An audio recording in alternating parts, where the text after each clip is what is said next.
Paswanan inggih kuarsa anglipur marang penggalih ingkang nuju nandhang Sungkawa.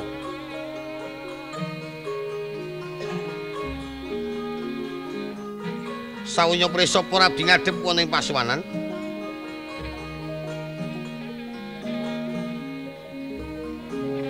Endang Maryana sigra paring pangandika kanthi esemnya kang angu jiwat.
Anjralir sang Puspitara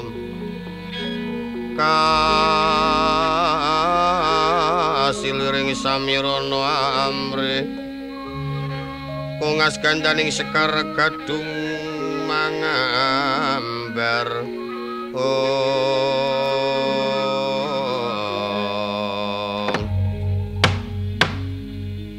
Bucamban kula nuwun wonten paring pangandika Kesumadewi.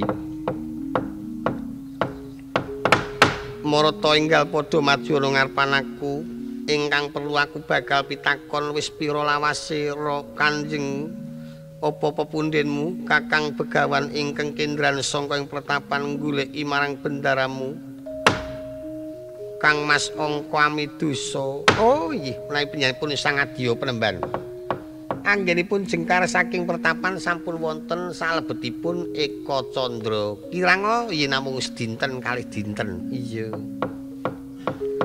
Aku kok tansah keketoken wae marang Kang Mas Angka Amidusa mbok ya iso oleh gawe lan jawata marangake kalamunta iku dadi jodoh dauku. Nggih mugi-mugi nek pancen ana nyatane impen ana nyatane kula piyambak esuk arep ngimpi aku. Supaya banjur ana nyatane iya Bucamban.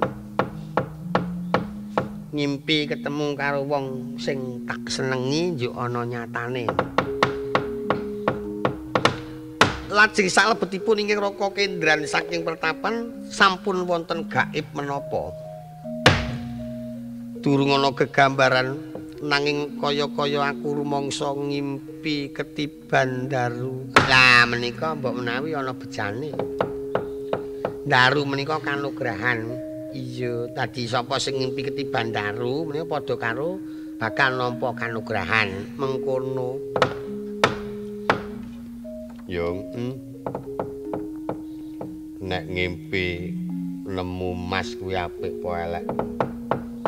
Sapa sing ngimpi? Aku. Oh, elek.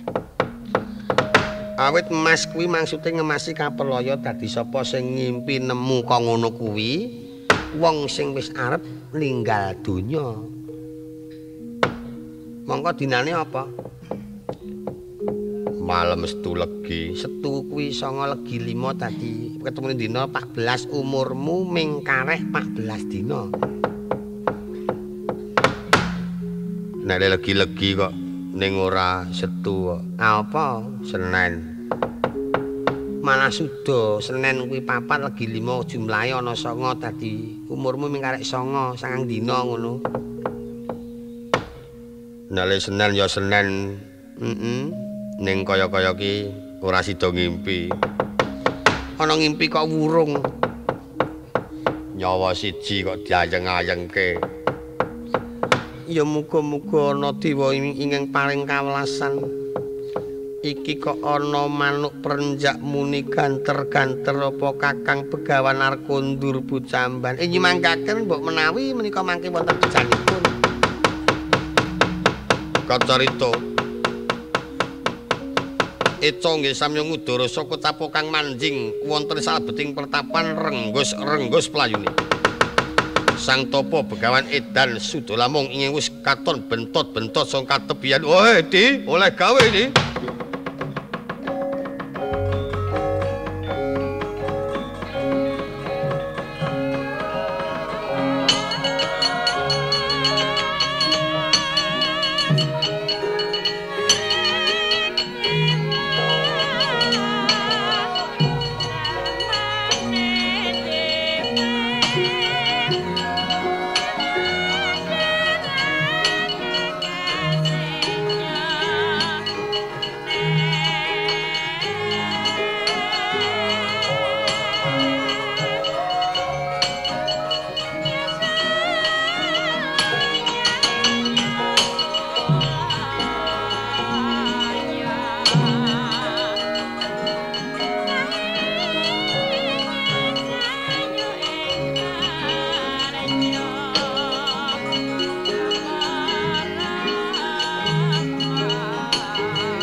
Semeraina katon mambang Iwang Aruna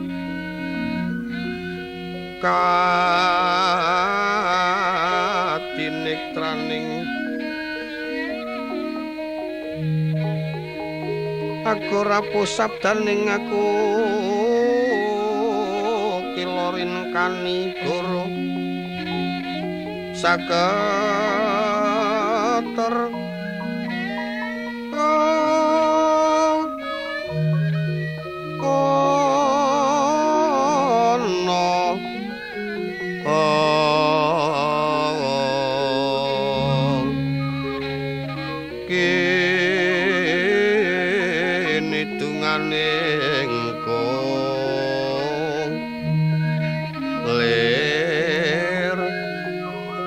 sing pinipanto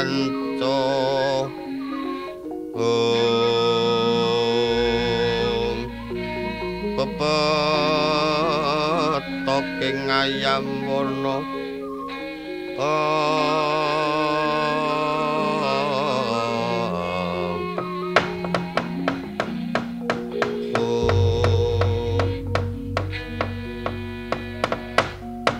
ngaturaken perembagi panakrama Kakang Begawan Kundur. Woi lalalala.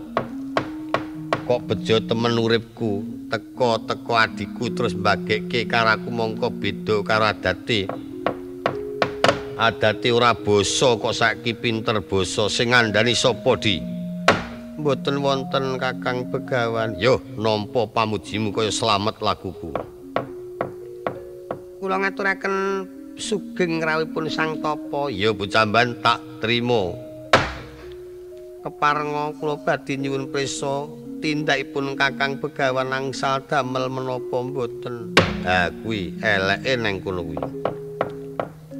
Sedulur tuwa teka renggos-renggos kringete dleweran keseli urung rampung sing takokke ming butuhe dhewe. Pira boro teka doki terus dicawisake apa kesenengane kok ya ora. Jagat aku malah didukani bocamban. Mila benjing malih menika yen Kang Raka kundur saking sangkan-sangkan menika lenggah srek terus plangkringi ceret ngaten tadi. Yo anggapmu aku ki kompor ngono apa? Di kula oleh keparinging dewa lakuku oleh gawe nyatane ki ngaku yen jeneng Angka Amidusa. Mbuh cocok mbuh ora ana impenmu jajal tili ana. Kula nuwun inggih. Jagat langgih menika ingkang kula padosi menika ingkang wonten ing impen kula Kakang. Nek ngono bener. Inggih ora bakal cuwa aku. Ning wonten ingkang ndadosaken cuwaning manah kula sebabe pana kawanipun boten wonten. Ana aku wis weruh lan tepung telu sing tak tepungi.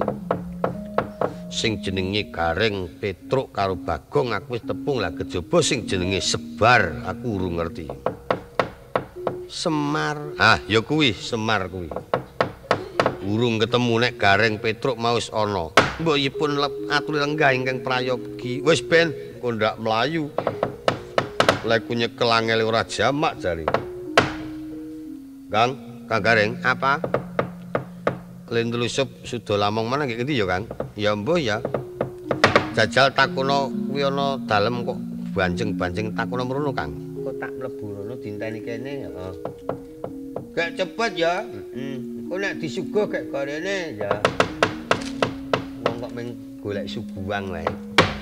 Kula nuwun.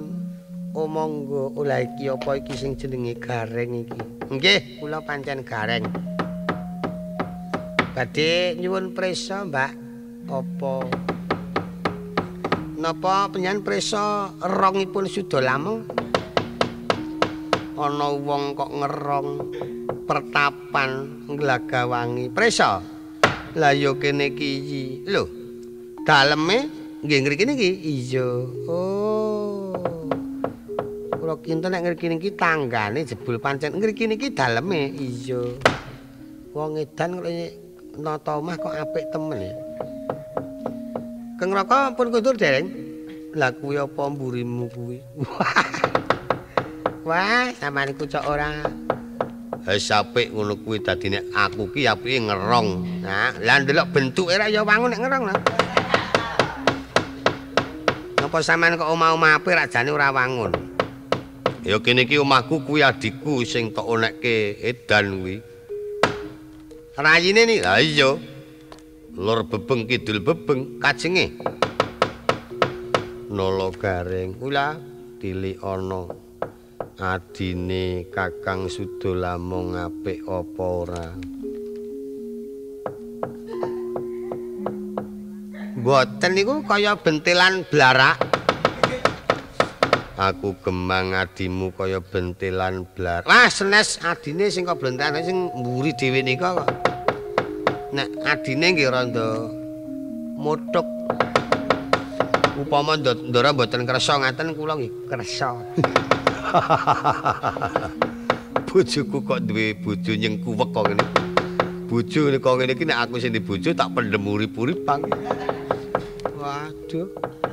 Gini kok tekku ora.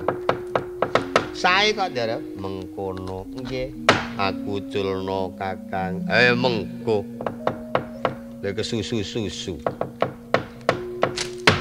Gong, Kang Garengmu kok suwi ya? Mesti disuguh iki. Suguh mangan sing antek bedudung dhisik. Engko nek wareg yo agek rene. Wis genah iki.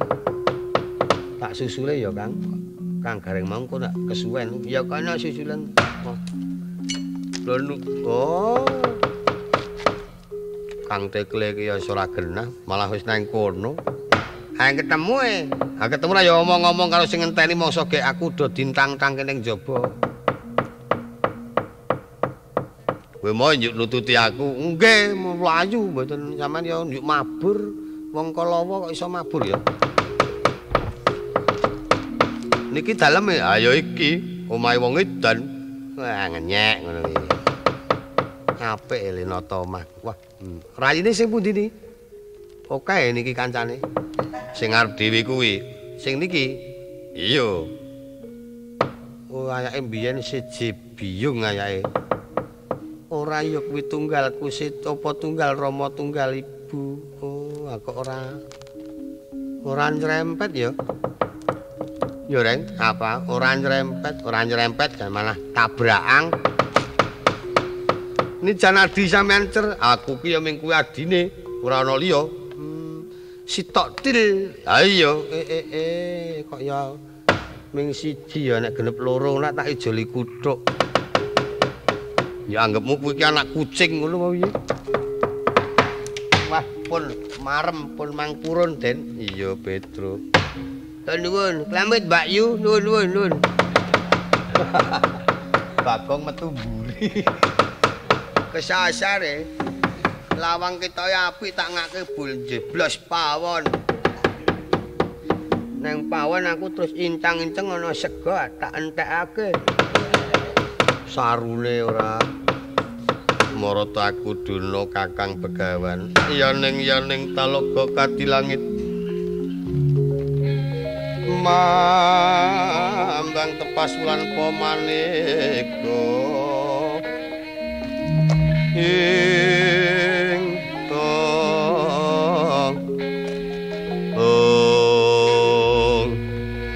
lintang daya kusuma wana sumawur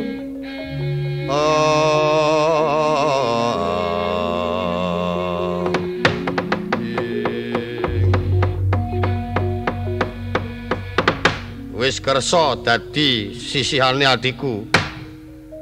Iya aku wis manut Kakang. Ning tresnamu aja ming tresna gawe-gawe kudu lahir batin. Iya wis lahir batin aku tresna. Kowe piye Di? Ora usah ditari nek kula genampun tresna.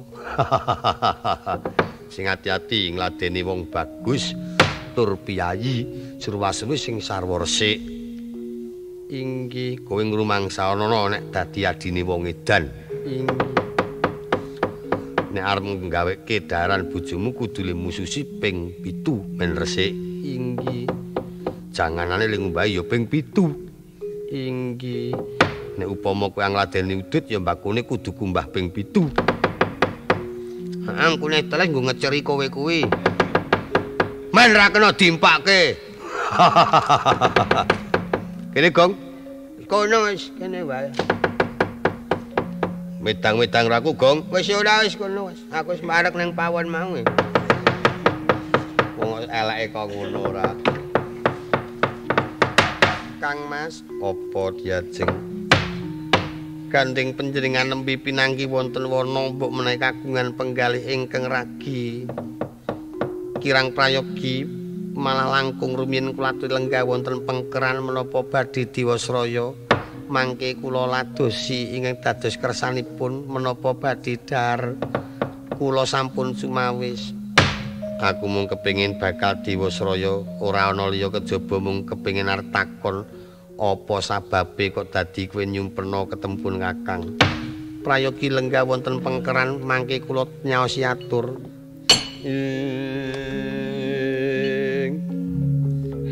Wanita ayu tama gambar arum. Gambar arum.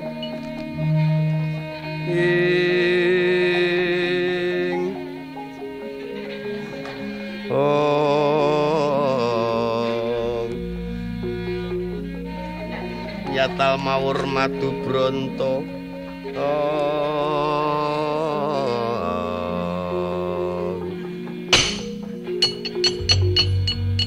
Yuk karemu kepiye kok ngono ki.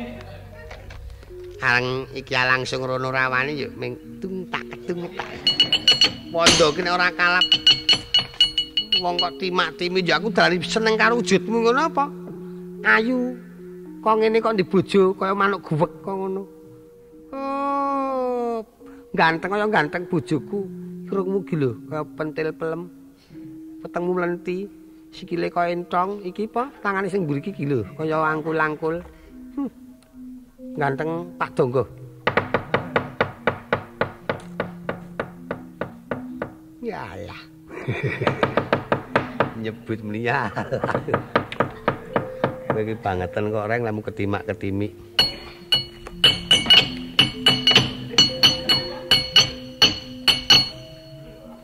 Wis tuwa ya. Tuwa diketimik-ketimik.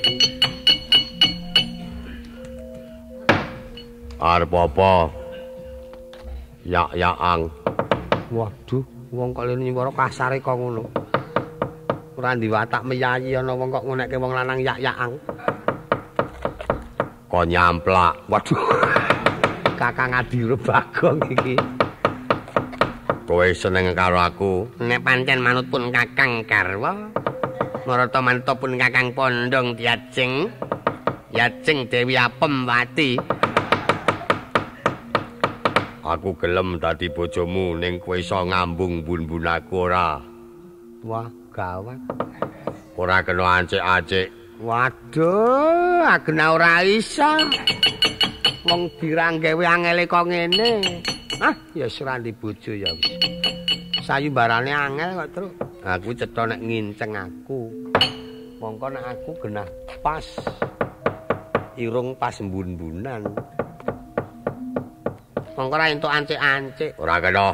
Nah, cetha nek ra iso mongko sing kranda enom kuwi.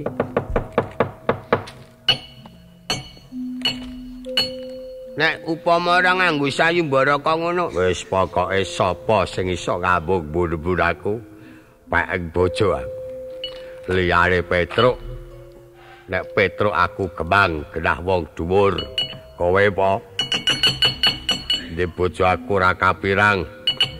Kebuku pirang-pirang. Sapiku akeh. Heeh, wong pancen arep mondong kebu kok ya. Lewaton kowe iso ngambung bun-bun aku. Oh iya iya. Dite sapa kuwi ya? Oh, detku. Nah, ra ngono. Yo. Bagong le rabi paitan selawe gelo. Nibake dit selawe terus dhek ndingkluk yo dambung bun-bunane. Sampeyan kalih kula apa priye? Wong karek ngubur kok ngono ya. Ampun semelang. Ning sampeyan nek pun prisa lek kula dandan cara model saniki kula anggere pun ngau kathok dawa. Rambut kula udali pun jan kaya tuwek. Mang Pondong nek iso Mang Pondong mangungrum. Yam-yam tilam perjiwatan boyo mirah boyo enten surem boyo dadi ndika. Sapa duwe bojo jonggrong-jonggrong tak sanding malang glungi wong ayu pun kakang tak ngrayang astane Diajeng. Wis kono mulih ora sida. Sebabe mambu mayit e. Karang wis wong sepah e, Truk. Ya, ya. Gawe kaco. Dinari toko tapo Bambang Angka Midosa. Senajan todar datan kraos sekeca lenggah tan kraos prayogi awit kengetan mangkeng rayi endang senggata mati.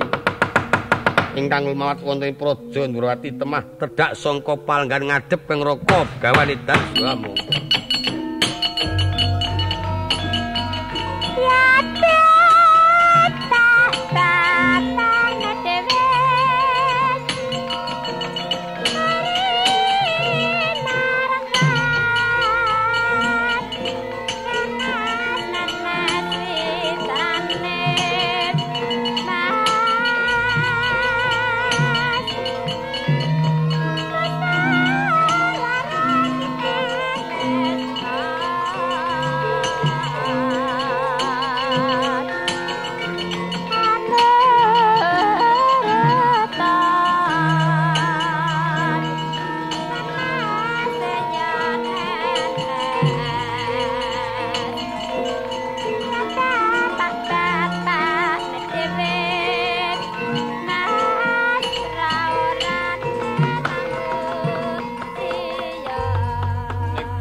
Salira tunggal nistane wong bagus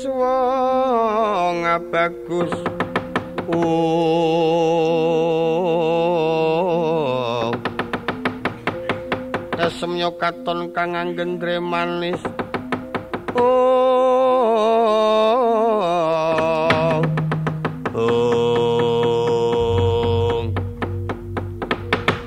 kaloro adiku kok padha pating blarat ngadep ana ngarepane kono apa Di? Kakang Begawan. Apa? Sadurunge aku nyuwun pangapunten. Ing ngarep aku ra niat bakal palakrama prandene aku nglegani awit sangka kayuning adimu diajeng Endang Maryana. Lan katresnanku ora mung ana nglair tekaning batin pinesti Jawata marangake iki dadi judhu daubu. Wah, syukur. Nanging gandeng rikala semana aku ngetutake adiku Senggatawati nyumbang marang Praja Ndrawati. Kepeksa aku ora kepenak ana pertapan ing Glagawangi aku nyuwun pamit arep goleki adiku ana Ndrawati. Nggih kedah dipun lilani awit Ndara Senggatawati putri sing guru pira umure gek tekan ngrika mangke nek ana apa-apa ndak dukani keng ramane. Mengkono Reng, nggih. Nggih kudu diparingke lho, kudu men mangkat. Nek pancen ngono, wis kono mangkat to. Kula nderek Kang Mas, kula ajeng kepengin tepung kaliyan adi kula pun Senggatawati. Kowe arep nderek inggih, ya wis kene manjing ana kalpika. Kakang Begawan kula badhe nderek. Ya wis kono melu wong nyatane bojomu kok aku saiki ora wenang ngendoli. Ora wenang ngukuwi wong kuwi wis kewajibanmu. Inggih. Kula mancing wonten kalpika. Iya. Wah, adiku ki gamane pepak ya Reng. Nggih. Ali-aline kena nggo wadah wong. Ali-ali pusaka kok. Utawa nek tindak mangke wong ado ndak ngrepoti. Lah iya. Kaya kowe barang ki nek engko kira-kira ngrepoti mlebu plastik kene Reng. Ya anggapmu aku ki sentel ngono apa piye? Aku nyuwun tambahing pangestu. Oh sing ati-ati, Truk. Nun. Mengko nek ana apa-apa adiku kowe aja kelayatan aku ndang dikabari ya. Nggih, mangke nek pancen wonten apa-apa. Iki sing disuwun wilujeng mboten wonten apa-apa menawa mengkono. Ayo Reng mangkat bapak dikandhani ya.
Ngenira lumaksana Bambang Angkamidusa datan kacarita wonten madyaning wana anenggih kocapa ingkang sambeting carita kacandra adeging kraton Dwarawati wong agung tuwin Kang Raka Prabu Baladewa amanggi piswan Raden Janaka ing kembar telu ana tinggil ngatur negara Dwarawati.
yaneng talaga kati langit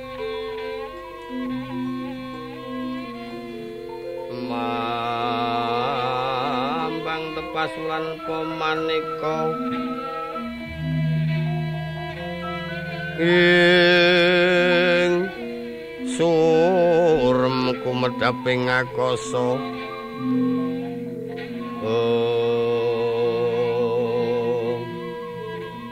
lintang daya kusuma wana sumawur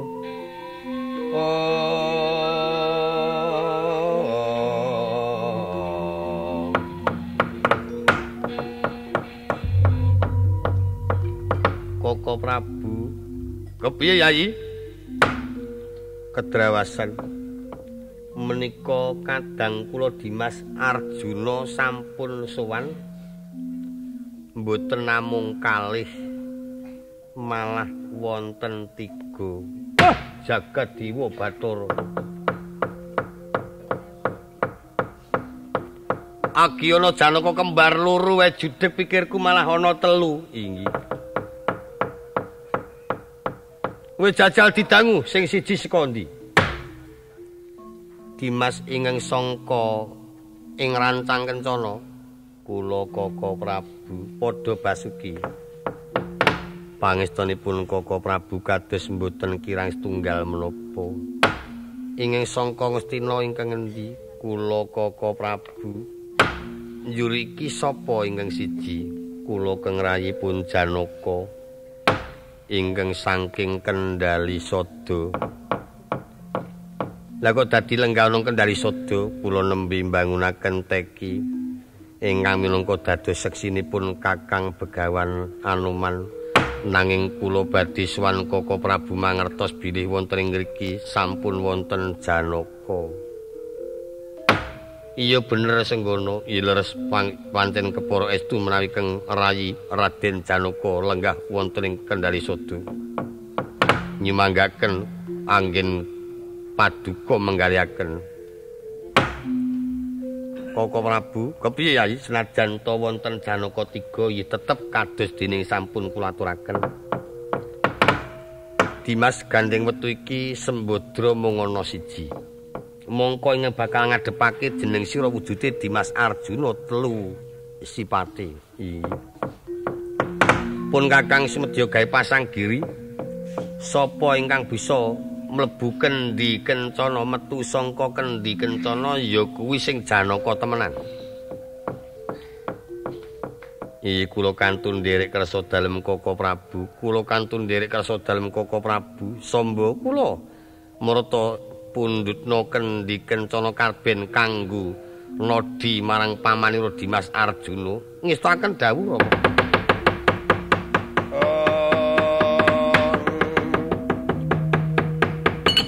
sangga mendapangannya puto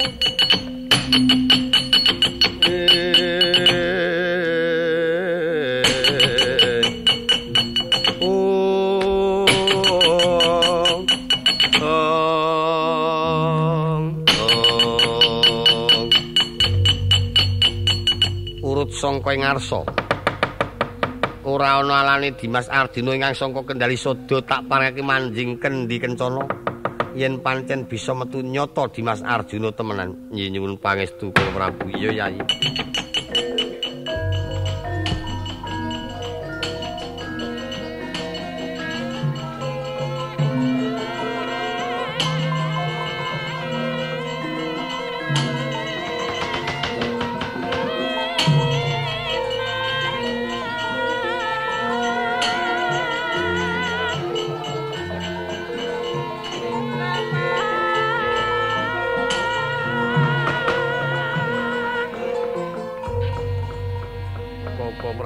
kepiye Yayi menika ing saking Kendali Sada mboten nginten saged manjing Kendi Kencana saged medal saking Kendi Kencana wah muga-muga kuwi Janaka sing temenan lho lah ingkang sangka Ngastina tok jajal apa durung dereng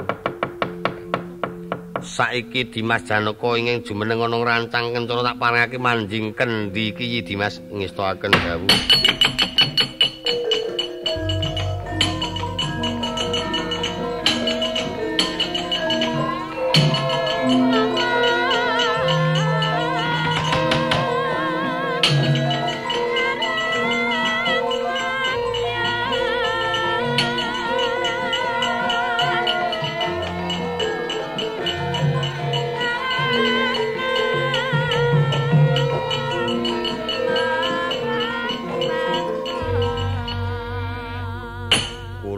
saged medal Koko Prabu. Iya pun Kakang wis ngakoni yen Dimas Janaka kang temenan inggih.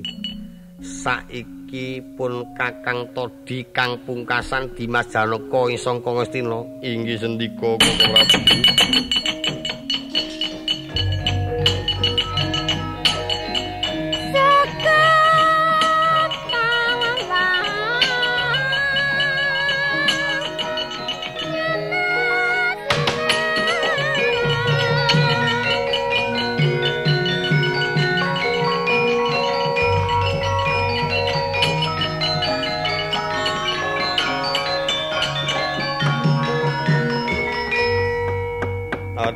Koko Prabu, kula mboten saged medal.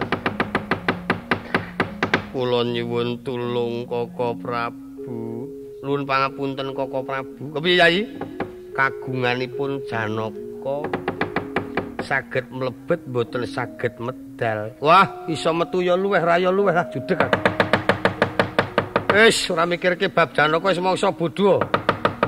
Kaya diantem Malugoro dadaripun Kakang. Dadi aku wis rasa reka-reka mlebu. Mbak tekan jero arep metu ra iso. Nyuwun tulung Koko Prabu. Upami menika kula purba menapa Koko Prabu marang wis mongso lho. Setyaki kula iki kendi gepuken ana ngalun-alun karben disekseni Wadyabala sendika Koko Prabu.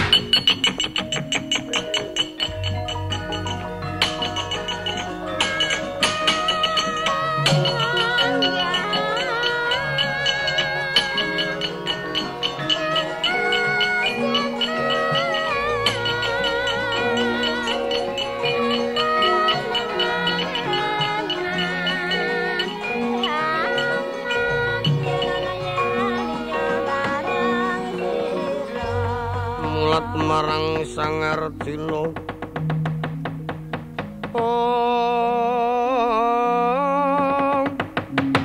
liringe Kokat Candra kang Cikamantyalana kongas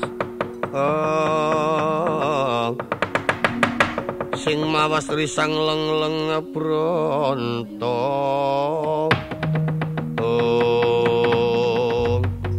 Yai Kresna kula Prabu. Senajan to iki mau to anggap dudu Janaka temenanipun Kakang isih kurang percaya. Awit sing bisa mlebu kendi metu saka kendi ana loro. Apa ya kelakon Dimas Janaka pecah dadi loro. Menika miturut saking wawasan kula minangka kangge nyaring Janaka ingin temen lan botenipun Janaka kalih menika badhe kula ben kemawon. Pundi ngesasap menika ing Janaka saestu. Wis mangsa bodho saiki pun Kakang ala becik bener luput arep trima meneng ora melu campur tangan ndak kleru meneh. Tuasna aku ngeboti Janaka sing ana Ngastina jebul Janaka gadungan. Arjuna kula aja nganti kejut ing penggalih gandeng jeneng sira sipate loro. Ingkang mongko Sembadra mung siji, mesti wae iki sira rebutan marang garwamu. Dina iki kepeksa tak dekake sayembara perang. Ngendi sing menang kuwi pertimbangane Sembadra. Lajeng wonten pundi Koko Prabu? Ana mblabar kawat ing Praja Ndrawati. Kowe kira-kira ngalah apa ora? Aku ya nek kon ngalah gemang trima mati wong nyatane Sembadra ya pertimbang aku. Yen pancen mengkono karma ayo metu njaba njajal kaprawiran tak tutke lakumu. Mung Gatotkaca karo Kakang Anoman ora kena padha klera-kleru. Dipresani wae ngendi sing temen ngendi sing tumindak culika sendika.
Iki ana sijining endang ingkang ngadhep ana ngarsaning ingsun sira sapa? Iye, abdi dalem pun Senggotawati sinuwun. Senggotawati inggih. Saka ngendi? Kula saking pertapan ngandung cinawi atmajanipun Rama Begawan Bathang Suda Lancang. Apa wigatine jeneng sira ngadhep ana ngarsaning ingsun? Kula dipun utus Rama gandeng mireng pawarta menawi negari Ndrawati menika badhe amiwaha Raden Janaka kaliyan Gusti kula Dewi Wara Sembadra. Menika saking kersanipun Rama badhe ngaturi pisumbang, pisungsun wonten ngarsa dalem. Nanging sanes wujud bondo donya menika namung wulu wekdaling pertapan sinuwun nyuwun pangapunten dalem sewu. Menika wonten lare nyumbang Koko Prabu. Mongko anggenipun gadah damel mboten siyos malah wonten lare nyumbang. Tok tampa ya luweh ora ya luweh. Marata gagi atur ana ngarsanipun tak tampan. Menawi saking kersanipun Kanjeng Rama mugi kepareng saking resa dalem ingkang saged nampi menika Gusti kula Wara Sembadra mangke mindak ngucemaken asma dalem Kanjeng Sinuwun. Kudu Sembadra inggih. Oh iya, prayoga jeneng sira ingsun parengake manjing kedaton. Dereng ngertos merginipun sinuwun. Samba kula terna inggih. Ayo tak terke sapa jenengmu? Kula Senggotawati Raden. Yo tak terke yo. Nyuwun pangapunten dalem sewu Tiwaji kula manjing wonten kedaton wis kana.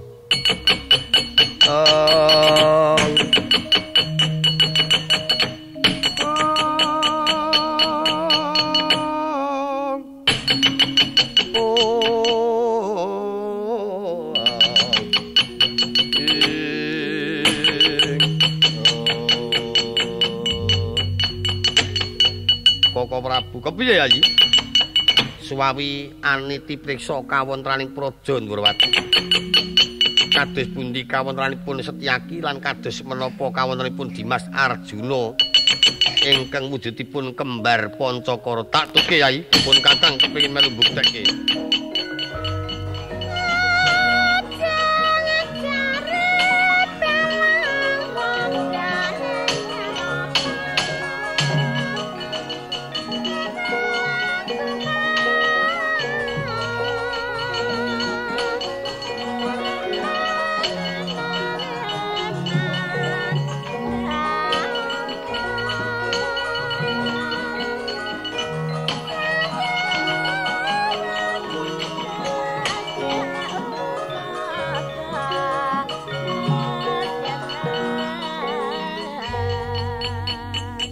Narita Kocapa Raden Setyaki ngasta kendi kencana kang isi Raden Arjuna ing kono giya kaundha kaseksekaken dening para kawuling Praja Ndrawati arsa kagepuk ana ngalun-alun. Pecahing kendi kencana Raden Janaka larutan kaeksi badar Raden Bulisrawa.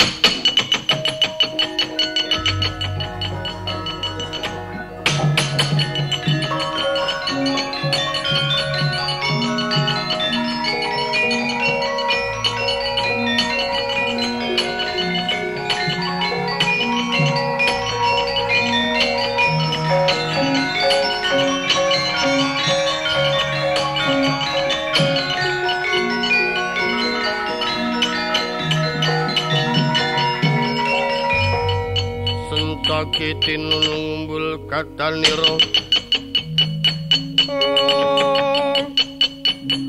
perang kontet saliran ya kacandra isang wirang tumandang Setyaki mandra atmaja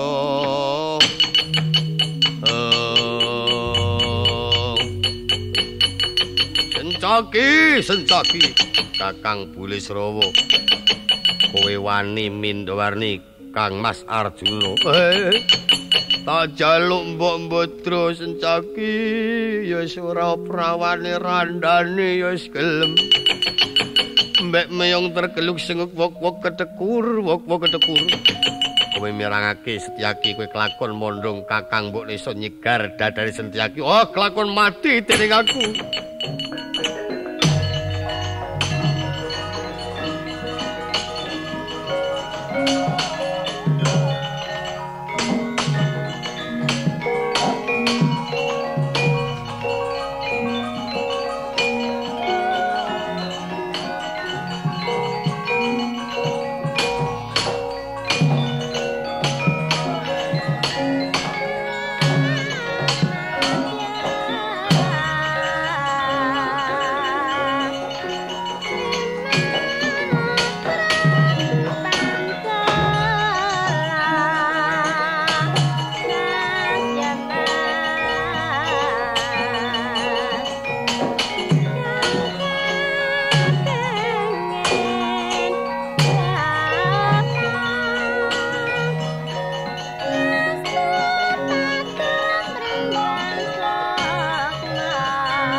Esmunyo kamanungsanira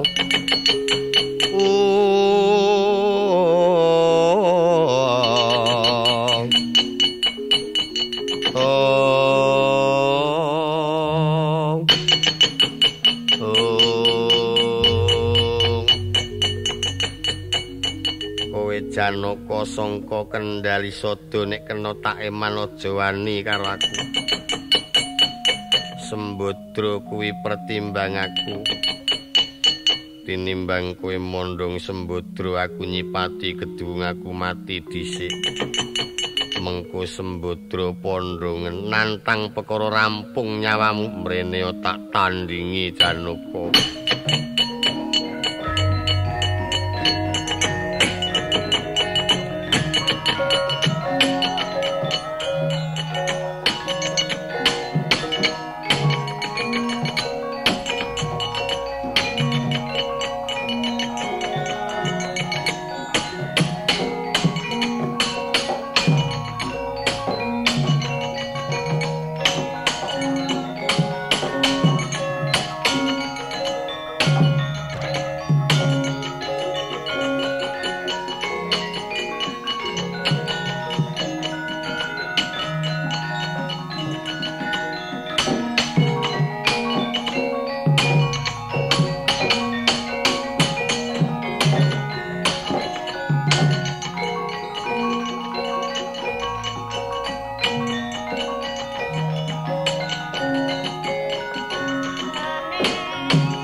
Janaka sangka rancang kencana apa kepepet peperanganmu kalah trampil karaku kok suwe-suwe ketok alammu kowe nyokot kupingku rasah kokean omong butuhe menang mergo aku kerengan kalah limpet lan kalah trampil waton menang mrene tanding karo aku. Yen pancen mengkono karepmu mengkare singa merga kapraya terang yen kowe dudu Janaka temenan. Iki Janaka sing temenan. Wis rasah kokan swara mrene bareng mati karo aku.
wanita ayu tama gambar arum sang aku sumo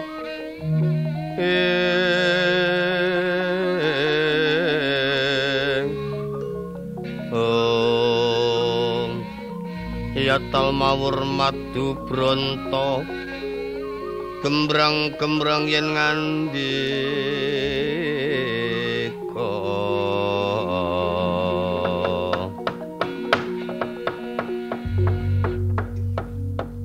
Samba padha basuki nuwun pangestunipun Kanjeng Ibu kados mboten kirang tunggal menapa sembah pangabekti kula kunjuk iya tak trima ana apa kok dadi kowe tekan ana ngarepan aku kadhawuhan saking Kanjeng Rama supados nglarapaken lare saking Andung Cinawi badhe ngaturaken pisumbang sapa nggih Endang Senggatawati ingkang ana pungkuramu inggih menika Bu wau sareng kalian kula dipun tingali para abdi ketingalipun patut sanget mila mbok menawi Ibu mangke saged pinanggihan Rama kula aturi ngaturaken kula tresna kalian Senggatawati Bu ya mengko tak aturke wong bocah urung apa-apa kok andang mikirake kaya ngono Samba mbok ya sinau dhisik sing pinter nggih sinau sinambi kalian bebrayan gandeng iki ana kedaton ora kena priya suwe-suwe lenggah ana kene becik kowe saiki sowana Kanjeng Koko Prabu wis tak tampa tamune iyi mangke yen wangsul supados medal mergi ingkang wau badhe kula pethukaken iya karang piyayi saiki ya kok ngono kae ya yu ya wis benengno we anakku ke ya iya nyuwun pamit Bu ya sing ati-ati Samba Senggatawati kula Raden wis gek matur karo Ibu mengko yen arep kundur gek pamit metu nggone mau tak terke inggih kowe putrane sapa dina Rama Begawan Batang Suda Lancang kadhawan ngaturaken pisungsun Raden Ayu coba kene tak presanane apa isine namung wulu wekdaling pagunungan ing Andung Cinawi marata aturna ana ngarepan aku iyi Raden Ayu tandya teka mangkono kocapa wis denaturaken marang Dewi Wresembada sigra katiti priksa isining gendhoga pancen mung wulu wektuning pagunungan kadidene kobis buncis ledri kenthang lan sak pinunggalane nanging sepira kaget